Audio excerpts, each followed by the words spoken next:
Bueno, antes que nada quiero hacer un reconocimiento al Parque Comercial El Tesoro, porque estas actividades culturales creo que es la primera vez que las estamos viendo en el país, que un centro comercial se involucre con un programa, y he visto el programa de este mes de junio y la gente que me ha precedido. Me parece absolutamente fantástico. Qué bien que han logrado concebir y que han logrado montar con tan buen éxito, ¿sí?, esta programación donde en una diversidad de charlas, de talleres, en fin, sé que la presencia ha sido masiva y los resultados muy buenos.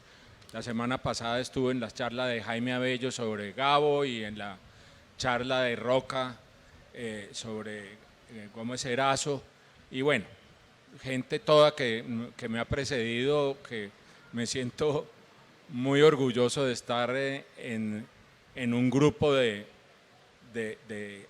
comillas intelectuales, y también he visto que hay invitado gente joven, ¿sí?, una nueva generación de escritores, una nueva generación de teatreros, en fin, y entonces al Parque Comercial El Tesoro, mis felicitaciones y ánimo, para adelante. Cuando hace unos días, hace unas 3 semanas, yo ya había propuse una charla sobre la magia de la cocina del Caribe, porque realmente para mí la cocina del Caribe no es que sea la mejor en el país, pero es una de las grandes cocinas regionales que tiene Colombia. Colombia no tiene una cocina, Colombia tiene varias cocinas y son sus cocinas regionales, y entre ellas está la caribeña, que tiene una magia. Pues bien, también hice un comentario sobre la necesidad de mirar cómo la literatura caribeña, la literatura del Caribe, quiero corregir, la literatura del Caribe, ¿sí?, se ha apoyado bastante. Cuando vi el programa que se tenía sobre Feria del Libro, se ha apoyado y ha producido bastante, ¿sí?, derivándose del mundo de la cocina. El mundo de la cocina se ha convertido, y desde tiempos inmemoriales, en la historia de la literatura universal, la cocina es un ingrediente, ¿sí?, para la inspiración literaria.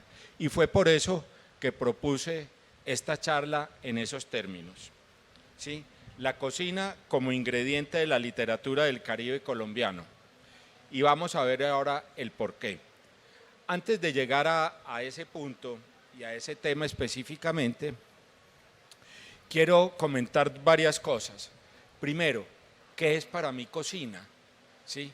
Porque la cocina sí, es una categoría que digamos que en boca de Juan Pueblo o todo el mundo la tiene definida a su manera, y casi que siempre prima un concepto de que cocina es únicamente recetas, y no. Cocinar y cocina es mucho más que eso. Para mí, en mi trabajo de investigación, en 40 años que vengo trabajando desde la antropología y revisando qué significa la cocina y qué es cocinar, ¿sí?, para mí cocina significan muchas cosas. Cocina es un universo en donde la huerta tiene que ver con la cocina, ¿sí?, el comercio y la plaza de mercado tiene que ver con la cocina. La geografía tiene que ver con la cocina, la historia es cocina, la matemática es cocina, la química es cocina, la física es cocina, la medicina es cocina, la superstición es cocina. Entonces se vuelve verdaderamente, pero estaba dejando por fuera lo más importante. El lenguaje es cocina, ¿sí?, la política o la cocina es política, ¿sí?, el amor es cocina, el sexo es cocina y la literatura es cocina, y es de esa de la que vamos a hablar. ¿Y qué es literatura? La literatura es otra manifestación que tienen todas las culturas en el mundo y hay varias maneras de hacer esta categorización o hacer su clasificación, ¿sí? Hay categorías por géneros y por especializaciones temáticas, pero también hay las literaturas que se enmarcan dentro del término de una región. Y ese es el punto también que yo hoy quiero tomar, porque vamos a hablar de una literatura regional. Y para hablar de las literaturas regionales, pueden ser de grandes territorios, puede ser desde la literatura de Occidente o la literatura oriental, como puede ser literaturas de ciertos continentes, ¿sí? O de ciertas regiones en el mundo, o más aún, yéndonos a una división cada vez más departamentalizada, ¿sí? Son las cocinas regionales cuya posición no es únicamente, o cuya definición no es únicamente la geografía geopolítica, sino que hay un concepto de región cultural.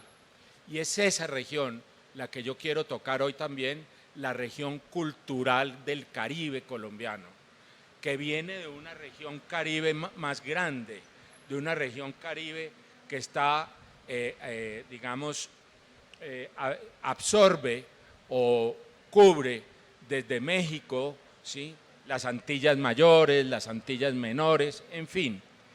Y esto hace que lleguemos a nuestro Caribe colombiano, donde a partir de la clasificación que nos propone un hombre también del Caribe muy interesante, que es Orlando Falsborda, quien fue aquel personaje y aquel intelectual que hace muchos años se dedicó a la investigación de las ciencias sociales y como sociólogo creó una categorización y una metodología para ver el país y para estudiar diferentes temas a partir de la regionalización. Y Falsborda, caribeño, hombre del Caribe emérito, ¿sí?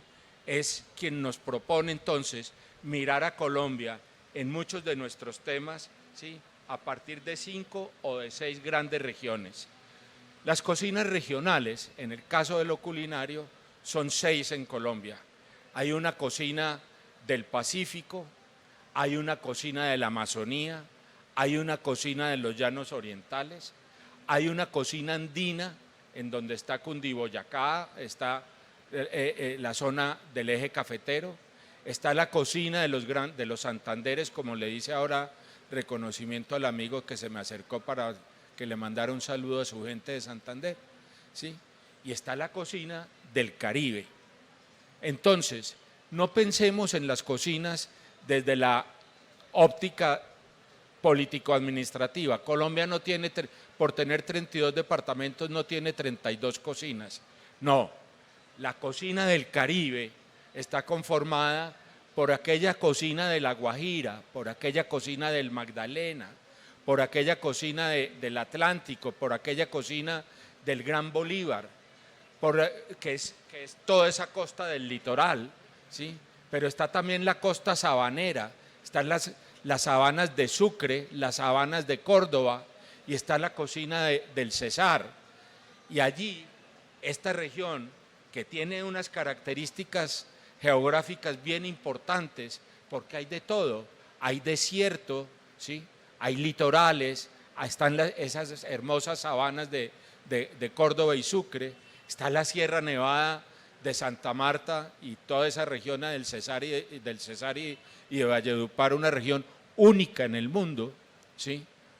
Donde desde mar adentro se ven las nieves, algo que admiraron los navegantes españoles del siglo XVI y del siglo XVII. No podían creer cuando veían, ¿sí? Desde el interior del mar veían montañas con nieve. Pues bien, esa es esta región a la cual los voy a invitar para que comencemos a acercarnos a hablar de su literatura y de cómo la cocina, ¿sí? Alimenta o ha inspirado a gran cantidad de aquellos literatos del Caribe colombiano. obviamente la cocina es un ingrediente no solo por el alimento en sí mismo, sino porque la cocina, y eso lo vemos en muchas de las obras universales de la literatura, la cocina también tiene que ver con las técnicas de preparación, con la imaginación y la invención, con los procesos de conservación, con los alimentos, con la manera como se conservan los alimentos, cómo se consiguen, cómo se reproducen, ¿sí? Esa parafernalia, esa utilería, esa herramienta, a veces en guadua, a veces en cestería, a veces en madera, ¿sí? Posteriormente llega el peltre, posteriormente llega el vidrio, llegan tantos, todo eso ha generado, ¿sí?, mucho para la inspiración literaria, pero también quienes habitan la cocina, quiénes son, de quién es el hacer culinario y cómo se hace. Pues también la literatura universal está plena de ejemplos. Y voy a comenzar, antes de llegar a nuestro Caribe, a hacer una mínima alusión, ¿sí?, a tal vez las obras más importantes de la literatura, digámoslo, no por su contenido, que también lo es, pero por la influencia histórica, ¿sí?, y por tanto lector que han tenido. La Biblia, si se puede asumir como tal vez, se puede interpretar como el libro más leído en la historia, al menos del mundo de Occidente, ¿sí? Y todo lo que en la Biblia aparece es, sin lugar a dudas, el alimento, uno de los temas fundamentales. Se habla en la Biblia, hay un grupo muy grande, ¿sí?, de productos que hoy continúan vigentes en las cocinas de muchos países del mundo, ¿sí?, y que tienen una fortaleza y una incidencia única. Estoy hablando de las aceitunas, estoy hablando del aceite de oliva, del aceite que se deriva de ellos, estoy hablando del cordero, estoy hablando de las hogazas o de pan del trigo, estoy hablando de los peces, estoy hablando, en fin, de tantos productos que hacen presencia, de la lenteja, y de cómo en diferentes pasajes de la Biblia, porque abundan los pasajes culinarios, entre comillas, en la Biblia, ¿sí?, y para muestra también los versículos de la Biblia. Yo no sé si los tenemos acá cerca. Hay una serie de versículos que tienen una asociación, obviamente, rápida. No sé si desde allá se lee con mayor nitidez. No, está difícil la lectura. Bueno,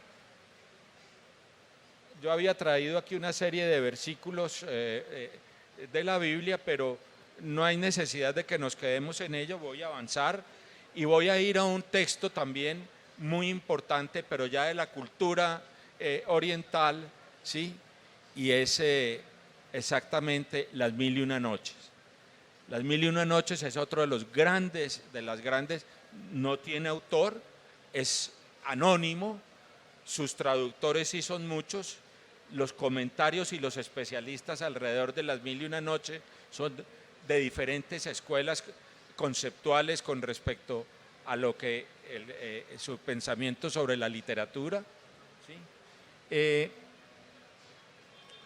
Pero es otro de los grandes libros del mundo en donde, con una población de lectores histórica desde el siglo XVII y XVIII, ¿sí?, hoy por hoy se sabe que son muchos los pasajes y los especialistas que han hablado, ¿sí?, de aquella cocina donde además aparece lo que en la culinaria contemporánea, comillas, que se denomina también gastronomía, ¿sí?, en la gastronomía contemporánea se llama la cocina mediterránea, la cocina de la berenjena, la cocina de los pimentones, en fin. Y por aquella misma época, por la Edad Media, hay una gran obra en donde la alimentación y la cocina es el núcleo, es la médula, ¿sí?, y es Gargantúa y Pantagruel. Otra de las grandes obras de la literatura universal, eso es Rabelais, ¿sí? Y es tal vez una oda, quien creyera, a la escatología, una oda a los grandes festines, una oda a la lujuria y a la gula, ¿sí? Es una obra reconocida por sus estudiosos como una de las grandes obras de humor, ¿sí? En su momento. Fue censurada y de todas maneras, pues Rabelais y esta historia de Gargantúa y Pantagruel, padre e hijo, gigantes, glotones, ¿sí? Se convierte y queda marcando camino en todo lo que tenga que ver en el mundo de la alimentación y de la cocina, y no en vano hoy está el adjetivo de pantagruélico cuando algo es absolutamente excesivo en términos de comida. Estoy saltando matojos, como diría Carrasquilla, para llegar a nuestro tema, pero me parece muy importante hacer alusión rápida de cómo la cocina se va presentando en obras clásicas de la literatura. También hace presencia en el Quijote, por favor, el Quijote, las famosas ollas podridas de la cocina manchega, las sopas de cuchara, ¿sí? Los palomillos, toda esa mención permanente y ese regodeo y esas sabias frases, no solo de Quijote, sino de Sancho, y todo lo que se conoce de la cocina del Quijote se ha convertido digamos que en una logia también de estudiosos, y son miles de libros que hoy gravitan alrededor exclusivamente del tema de la cocina del Quijote. Ni de las obras clásicas de la literatura universal, veamos ya en el siglo XX qué pasa, quiénes aparecen con una literatura más contemporánea. Quisiera hablar del Barón Rampante de Ítalo Calvino, una historia que comienza con una pataleta, ¿sí? De Máximo Códimo, que no se quiere tomar una sopa de almejas, y esto es en la Edad Media, está ubicada en la Edad Media. Ítalo Calvino muestra una familia de modo, como diría Carrasquilla, una familia adinerada en la Italia del momento, y este muchacho de 6, 7 años entra en rebeldía, hace pataleta, ¿sí? No se toma la sopa, el papá lo persigue para obligarlo y el muchacho se monta a un árbol y de ese árbol no vuelve a bajar y se queda la vida entera, y eso se llama El Barón Rampante, y la obra está digamos adobada o es recurrente, se habla cómo se alimenta el Barón Rampante, y el Barón Rampante se convierte después hasta en un conferencista que da charlas desde el árbol a todos sus vecinos de la ciudad. Hay una gran obra de lo que llaman la literatura de guerra, ¿sí? Y es No solo de caviar vive el hombre, de Johannes Simmel, un austriaco, ¿sí? Ya el solo nombre lo dice todo.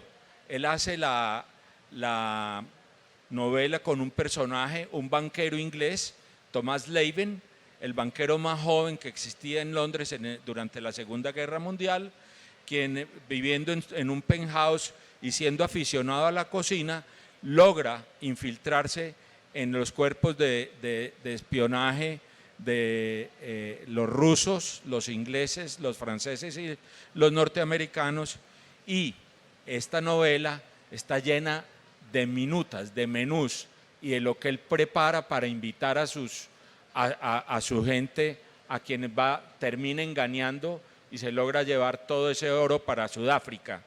Hay quienes discuten que hay una buena porción de realidad en esa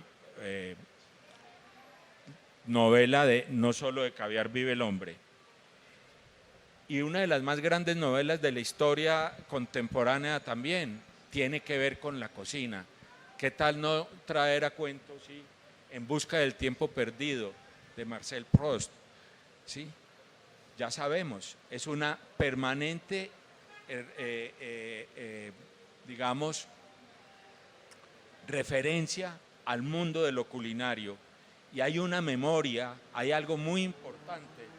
Aquí lo traigo yo en las representaciones, que son las magdalenas de la patisserie, de la repostería francesa, en donde hay un buen pasaje en la memoria, en busca del tiempo perdido, cuando nuestro personaje, migando la madeleine en el café, hace toda una memoria de la cocina materna. Y hay más de un pasaje, y es tal vez, nuevamente lo digo, los estudiosos de Proust, ¿sí?, y de la literatura francesa, cómo han reconocido en esta novela el ingrediente culinario como un elemento de inspiración fundamental en esas ideas proustianas. Y finalmente está el Rodaballo de Günter Grass, que es también la historia de la humanidad y la historia de Alemania.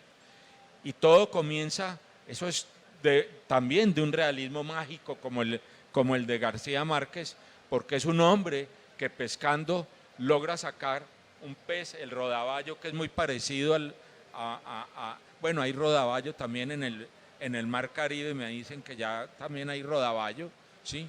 Y es un pez, nuestro personaje saca un pescado y el pescado le dice: si me sueltas, ¿sí?, te contaré la historia, una historia que te va a servir para poder pasar por la vida. Y es una historia de la humanidad, es una historia no solo de la mujer en Alemania, sino de la mujer en la historia de la civilización occidental. Pues bien,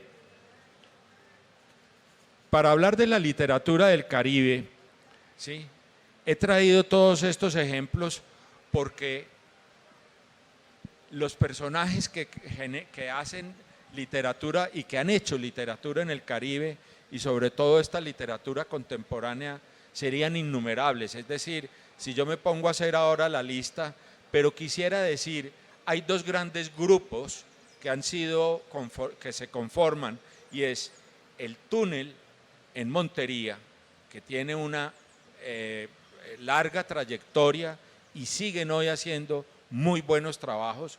No es de la importancia, no tiene el reconocimiento, diría yo, que tiene la Cueva en Barranquilla. Estos son los dos grandes grupos, ¿sí?, que han generado una literatura enorme, ¿sí?, cuando digo prolífera, y con unos personajes que podríamos, pues puedo hablar de José Luis Garcés González, del Túnel, de David Sánchez Juliao, Manuel Zapata Olivella, Roberto Burgos, Gómez Erazo, Félix Fuenmayor, Humberto Fiorillo, Juan Gozaín, Germán Vargas, Álvaro Cepeda Zamudio, Alfonso Fuenmayor, en fin, Orlando Rivera, Figurita. Han sido muchos quienes han pasado por estas dos cofradías de escritores y han dado una impronta a la literatura del Caribe como de manera muy, muy especial. Obviamente, muchos de ellos han trabajado alrededor de la cocina, y esos dos grupos, no en vano, por ejemplo, en el caso de la Cueva terminó, que fue siempre un bar y un sitio de conversación de una un heterogéneo grupo de amigos en Barranquilla, porque hasta Julio Mario Santo Domingo hizo parte de eso sin ser escritor, y Escalona también hizo parte del grupo de Barranquilla, ¿sí? En fin, hoy es un restaurante, la carta la conozco y es una excelente carta, es un bar-restaurante y sigue siendo un grupo de tertulia, de exposiciones de arte, en fin. Vuelvo a decir que voy a tener que saltar matojos. Quería mostrar pues la influencia de esa gran zona del Caribe, de un Caribe que tiene la influencia de cocinas colonialistas. El Caribe, a diferencia de lo que pasa en Sudamérica, donde no llegan sino españoles y brasileros inicialmente, estoy hablando del siglo XVI y del siglo XVII, pero en las Antillas sí llegan holandeses, llegan franceses, llegan ingleses, ¿sí? Y aparece una cocina de la India también, y digamos que en las Antillas mayores y también en las menores se va creando una fusión de culinaria con las cocinas negras y con las cocinas también nativas de los grupos taínos que vivían en estas islas. Pero entonces voy a mostrar, iba a mostrar un videíto de Gabo, que Gabo habla sobre lo que es ser Caribe. Es una entrevista, yo lo estoy editando, es una entrevista de Ernesto Macausland, un finado periodista también barranquillero, ya murió, y Macausland entrevista a Gabo preguntándole sobre el Caribe y miren lo que responde Gabo. Aquí tengo unos 8 apuntes que hizo Gabo en una publicación muy interesante, ¿sí? 8 apuntes de Gabo sobre la cocina del Caribe. Hay uno que dice, la nostalgia empieza por la comida del Caribe. Decía Gabo, el Che Guevara opinaba que la nostalgia comenzaba era por la comida. Y la verdad, dice Gabo, a mí siempre me empieza la nostalgia por el sancocho, por la carimañola, por el bocachico, por la arepa de huevo. La arepa de huevo es algo absolutamente fantástico. ¿A quién se le ha ocurrido en otra parte del mundo tener un huevo dentro de una empanada? Es absolutamente fantástico. Y de los orígenes de la arepa del huevo, opina, la arepa de huevo es de Bolívar. Oigan, Gabo hablando de cocina, ¿no? O mejor, el origen de la arepa de huevo es Luruaco, que es exactamente el límite geográfico entre Bolívar y Atlántico. Lo que pasa es que la arepa de huevo del Atlántico no tiene picadillo de carne. Esa es una influencia completamente nueva, llegada de Bolívar. Que lo oigan los cartageneros. Hablando de la técnica de cómo se sofríe el pescado, dice, hay algo que se ha perdido en la costa, la manera de freír el pescado. Ya no encuentras tú un restaurante donde te vendan pescado frito como verdaderamente se fríe el pescado, entre otras cosas porque es anticomercial. La forma correcta de freír el pescado es como lo hacen en Ciénaga, que es de este modo. Oigan a Gabo hablando de cocina. Se llena el caldero completamente de manteca de puerco, ¿sí? Cuando la manteca está hirviendo, se fríen las postas una por una, nunca todas juntas, una por una, insiste. Es como queda perfecto el pescado frito, no se desmorona, queda compacto y con todo su jugo, propio y sin grasa. Y después acotó, así se hace en Andalucía, en España. Y del arroz de coco dice, el arroz con coco es totalmente del viejo Bolívar Grande. En los pueblos del viejo Bolívar Grande, hace 40 o 50 años, uno pasaba por las calles a las 3 de la tarde y oía el ruido que hacía el rallador del coco en todos los patios. Ahora tratan de hacer de arroz con coco desmenuzado en licuadora, con vainas de esas, pero eso no sale. El coco tiene que ser rallado, o si no, con la uña. Y contra el bollo limpio opina, el otro día vi el crimen más grande que se ha encontrado en la costa. Me vendieron un bollo limpio, en vez de hojas de maíz, estaba envuelto en un plástico. Un bollo limpio envuelto en plástico. Lo que no saben esos cretinos a los que se les ocurren estas infamias comerciales, está hablando del INVIMA, ¿sí? Es que lo mejor del bollo limpio es el sabor que da la hoja del maíz cuando la hierven, y es el sabor que le da forma al barrilito, de las 2 cabullitas, de las 2 piticas a los lados. Esa vaina le da un sabor especial, porque cortas primero una barriguita, después el centro, y a medida que se va adelgazando, el bollo adquiere un sabor diferente. Y de los motes habaneros opina, el mote de queso es de Bolívar y Sucre. Lo mismo se puede decir del mote de Palmito, del mote de Guandul, y de toda la infinita clase de motes que el gusto popular ha elaborado. Y dice además, y el bijao es irreemplazable del pastel de arroz. Ese pastel de arroz es un primo hermano de nuestro tamal con masa de maíz o de la yaca santanderiana. El gran problema para hacer pastel de arroz en el exterior es sencillamente que no se consiguen las hojas de bijao para envolverlos y se ha tratado de suplir el bijao con otras hojas, por ejemplo, con hojitas de maíz, con hojas de plátano, pero eso no sirve. El sabor del pastel de arroz se lo da el bijao. Me he llevado para México varias de esas hojas a ver si pegan, pero nada. De tal modo que en México tenemos todo por hacer pasteles de arroz, menos lo más importante, el bendito bijao. Después de Colombia, la otra parte donde he visto bijao es en Vietnam. Crece silvestre como aquí. Vietnam es una región como la Mojana. El paisaje es exacto.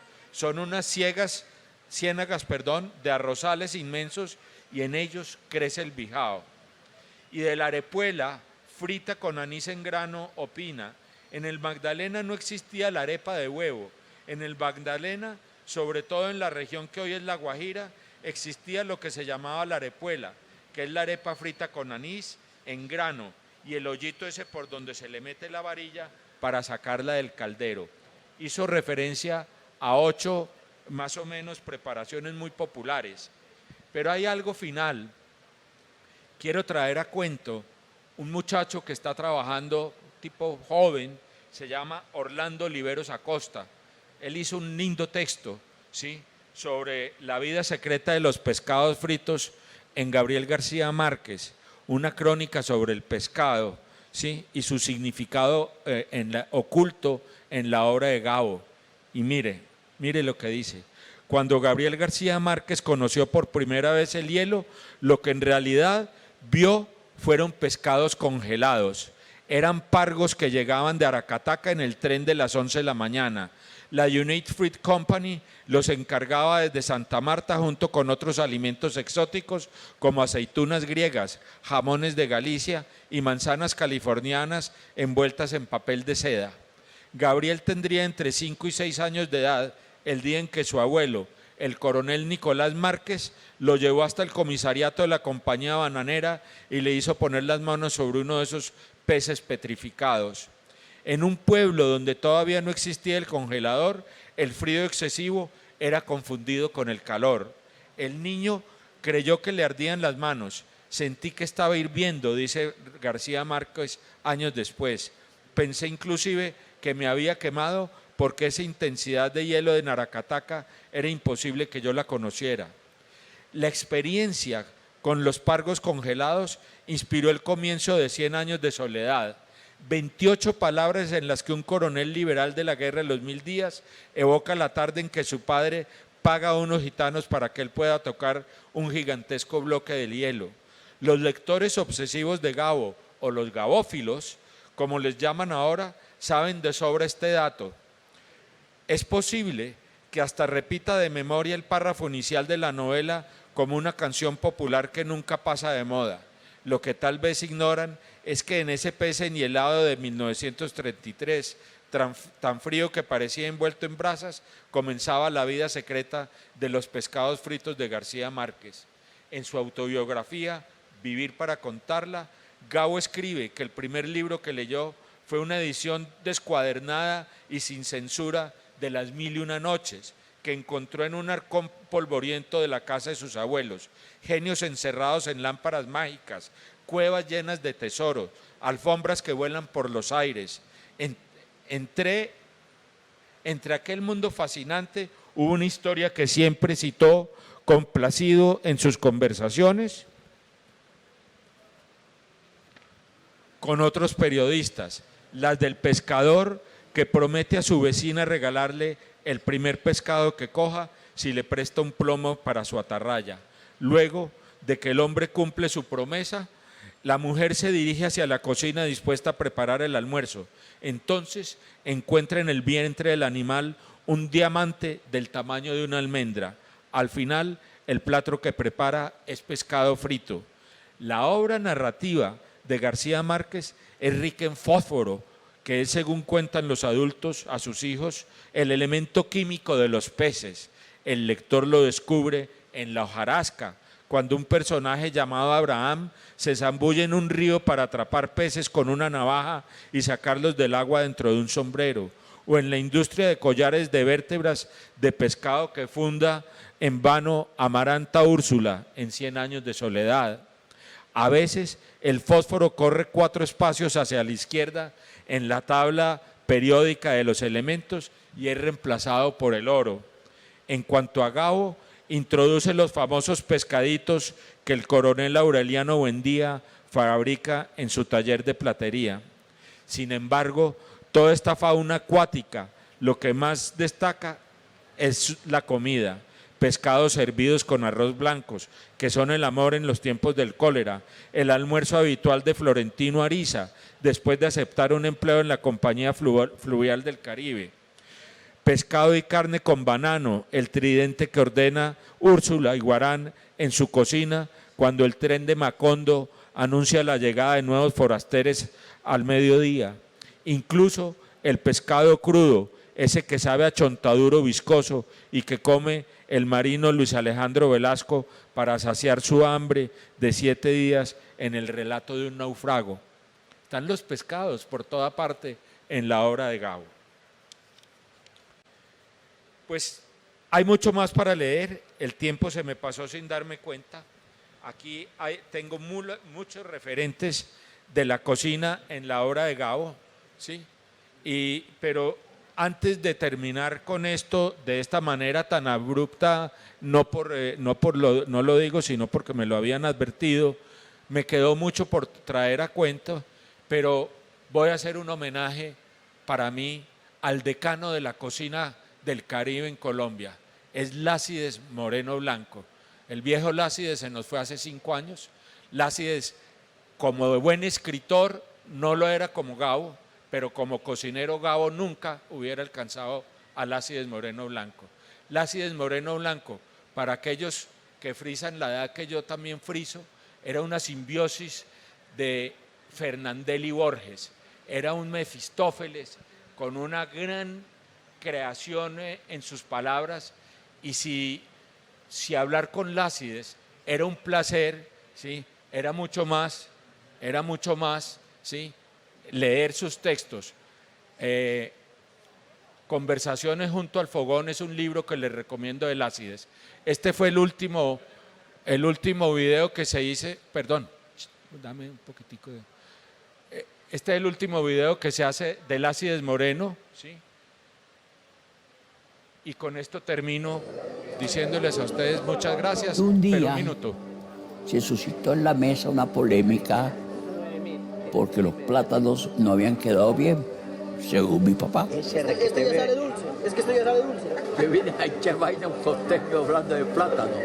Yo me acordaba que Cesárea pelaba un plátano verde, lo metía dentro de las cenizas del fogón y ahí duraba la mañana mientras ella estaba cocinando. Entonces le dije, papá, tranquilo que yo te voy a sorprender. ¿Qué hice yo? Copiar lo que había hecho Cesárea, cogí un plátano verde, lo metí, ¿no? Tendría yo 7 añitos, 8 años, ¿no? Y le hice el plátano, ese es mi primer plato. Ya que hoy te acepta. La cocina de un pueblo, de una sociedad, identifica la sensibilidad colectiva. Es decir, es una forma de identificación de una sociedad y de un pueblo. Que eso es un valor cultural del país.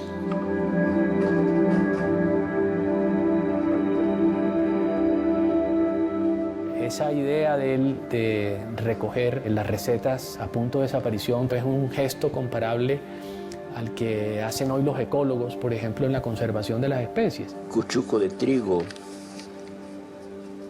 sopa de albóndigas, sopa de ajiaco. Y él publicó un gran libro que es el Diccionario de Voces Culinarias. Ese es un trabajo a nivel iberoamericano extraordinario.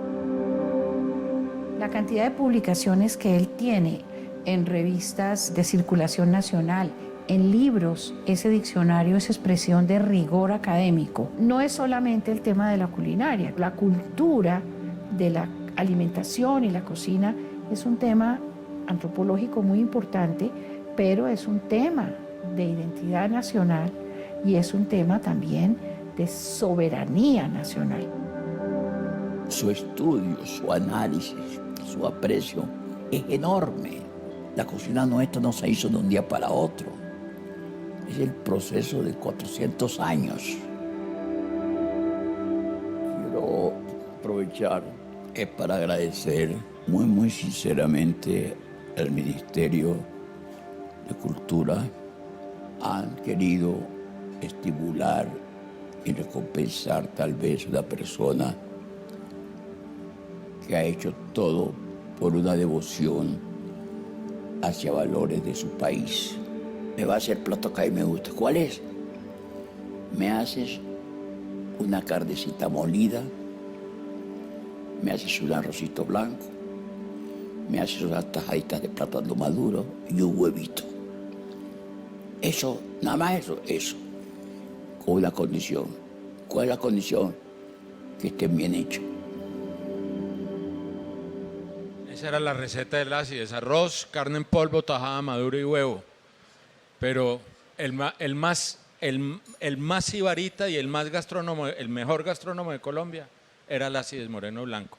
Para mi viejo, pues, todos los aplausos y todo lo que yo he sido en la vida se lo debo a este señor. Estoy dispuesto a preguntas si hay alguien que quiera consultarme. Bueno, primero felicitarlo al maestro Julián Estrada Ochoa, antropólogo colombiano. Admiro sus obras, sus libros. ¿Cuál es la mejor cocina de Colombia? No me diga que todas. Tiene que decir una. Así no se le venga aquí el público encima. No, es que las cosas se hacen es por como uno piensa. Y yo nunca he clasificado del 1 al 10. Desde hace muchos años dejé esa idea de qué es lo primero, qué es lo segundo, qué es lo tercero y qué es lo cuarto. Hay gente que le gusta saber qué es lo primero y qué es lo segundo. A mí me parecen las cosas buenas, medianamente buenas y las que hay para corregir. En las cocinas colombianas las cosas no se pueden comparar unas con otras porque es imposible, compañero, amigo. Usted no puede comparar una cocina de los llanos orientales con esos sistemas de preparación tan particulares como es preparar una pava al barro, meterla dentro de un hueco con plumas, llenarla de barro, ponerle madera y hojas por encima, irse en los vaqueros a hacer su vaquería y llegar 7 horas más tarde y encontrar una bola cocinada, quebrarla, salen las plumas y la pava está cocinada. Eso es maravilloso, acompañada de yuca cocinada y plátano asado, ¿sí? Pero, ¿y usted qué tiene en el Santander? ¿Usted es del Santander? Sí, pues señor. dígame, su sola arepa de chicharrón, que los paisas creemos que tenemos la mejor arepa del mundo, pues la arepa santanderiana es absolutamente fascinante. Y es que mucha gente en Colombia, Juan Pueblo, que no conoce cómo es la arepa santanderiana, en Antioquia todos creen que es arepa que va con paticas de chicharrón. No, la cocinera santanderiana frita los chicharrones y como era la cocina de la pobreza, eran esas garras que no se dejaban comer, que quedaban en la cocina campesina, que ya sí las pasaba por la paila, las tostaba y con la mano y piedra las convertía en polvo. Y ese polvo del cuero del chicharrón lo entreveraba con el maíz, ¿sí? Y ahí sí se asaba la arepa y de ahí sale esa arepa tan buena que tienen ustedes, la santanderiana. Si nosotros estamos cerca de Venezuela y allá se habla de la yaca y el tamal, ¿cuál es la diferencia? Bueno, y usted cuando a un restaurante, ¿cuál es el plato que más pide? No, dependiendo. Para mí los hambres son también cuestiones circunstanciales. Yo no todos los días ni desayuno lo mismo, ni como lo mismo, y tengo el encanto de que los jugos gástricos se comunican con la mente y a mí me dan ganas porque me pongo a pensar qué es lo que voy a comer y me sale perfecto. Entonces ya me voy a comer con ganas lo que quiero comer. Eso hace parte del sibaritismo también, ¿no es cierto? Y no es nada obligado. Profesor Estrada, Buenas. buenas tardes. Colombia, al igual que el Perú, un país también de muchas riquezas regionales, litoral, sierra. ¿Qué le haría falta a la cocina colombiana para tener una visión universal? Bueno, vea, eso es una preocupación que lleva mucha gente en Colombia y sobre todo las instancias gubernamentales y las entidades que están, digamos, responsables de la promoción turística del país, en fin. Pero la cocina colombiana es una cocina que apenas está comenzando a ser analizada, estudiada, reflexionada y reconocida por los colombianos, porque los colombianos hemos sufrido de vergüenza ajena durante muchos años y hemos sido unos emuladores e imitadores de lo extranjero. Conocemos más, las nuevas generaciones conocen más de la cocina mexicana, de la cocina japonesa y de la cocina peruana que de la cocina colombiana. Hoy, afortunadamente, en Colombia hay más de 27 escuelas de cocina y de gastronomía, ¿sí?, que están haciendo, digamos, están empezando a descubrir ellos la cocina colombiana. ¿Y sabe una cosa? No saben cuántas masas de tamal tenemos, no saben cuántas empanadas tenemos, no saben cuántos ajíes tenemos, saben hacer brioche, saben hacer baguette, no saben cuántas arepas tenemos. Por eso es que la cocina colombiana no ha llegado al punto que ha llegado la mexicana, que lleva más de 40 años con un literato como Alfonso Reyes, que escribió sobre la cocina mexicana bellezas, y de la cocina yucateña, que es también Caribe, ¿sí? O lo que pasa en la cocina peruana, que llevan también muchos años trabajando, ¿sí? Que le voy a decir esto, ni la cocina mexicana, esto lo digo con respeto, porque son dos cocinas que admiro, pero ni la cocina mexicana ni la cocina peruana tienen el número de ingredientes que tienen las cocinas regionales colombianas. La cocina mexicana tiene el reconocimiento y además que es patrimonio inmaterial de la humanidad, pero tiene el reconocimiento y la validez que con muy pocos productos tienen una versatilidad culinaria y una inmensidad de recetas, porque ¿quién va a decir que no? La cocina, pero se hace con maíz, con frijol, con aguacate, con ají, ¿sí? Bueno, me faltan otras 10, 15 cosas más. Y lo mismo pasa con la peruana, papa, mazorca, mariscos y pescado, ¿sí? Y con eso hacen de todo. Mire, en la cocina colombiana no nos caben los productos, es que no nos caben ni las frutas, ni los granos, los pescados que tenemos en Colombia, se los quisiera cualquier chef en Europa. Bueno, ¿sabe qué? Voy a anunciar un tsunami, muy rápido viene un tsunami de la cocina colombiana. En 10 años la cocina colombiana va a estar en el tope, ¿sí?, en la cresta de la ola, porque tenemos con qué. Yo creo en la cocina colombiana.